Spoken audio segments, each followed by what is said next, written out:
Kamusta? Mabuti? For today's video.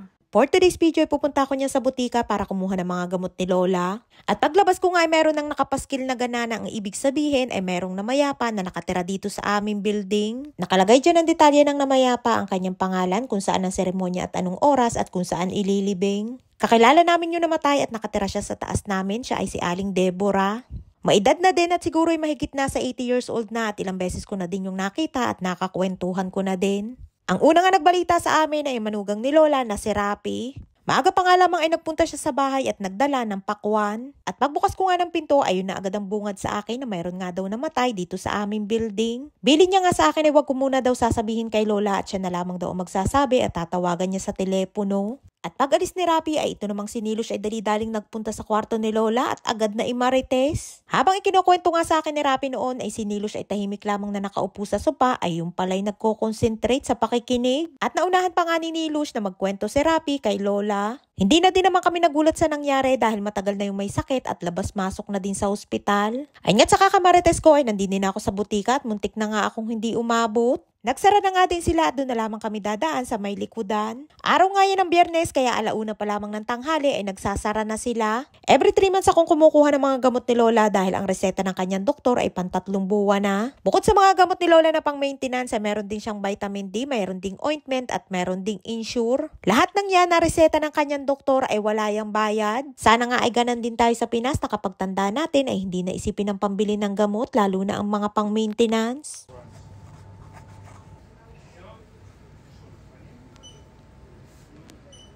Ay nga't sa dami ng mga gamot ni Lola ay ni piso ay wala siyang binayadan. 3 kahon nga yung insure na pang-3 buwan din at dahil hindi ko kayang bitbitin lahat ay 1 kahon muna ang aking kinuha at babalikan ko na lamang yung 2 pang kahon. Mahal nga ang insure at nakukuha lamang yan ni Lola ng libre. Ang kaso ay ayaw naman ni Lolang inumin at para hindi masayang ay kay Nili ko na lamang ibinibigay. Darava.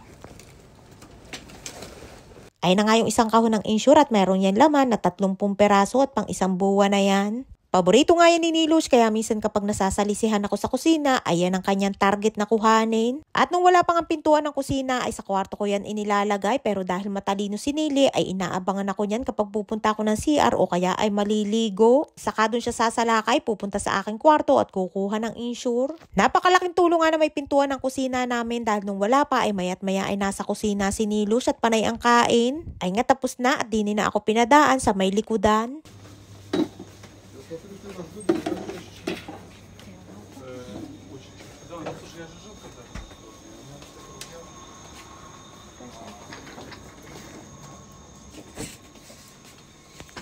Darava. Bye. Bye. Shabbat shalom. Buti na nga lamang at mabait yung nag-assist sa akin at inihatid pa nga ako hanggang sa labas. At eto na nga ako sa exciting part, ang pagbaba ng hagdan dahil meron nga akong dalang 1 kahong insure ay mahirap bumaba ng hagdan. Bago nga ako umuwi, mag-grocery muna ako para hindi ko na ulit kailangan na lumabas. Tamad na tamad nga ako lumabas lalo na at kainitan pa naman din.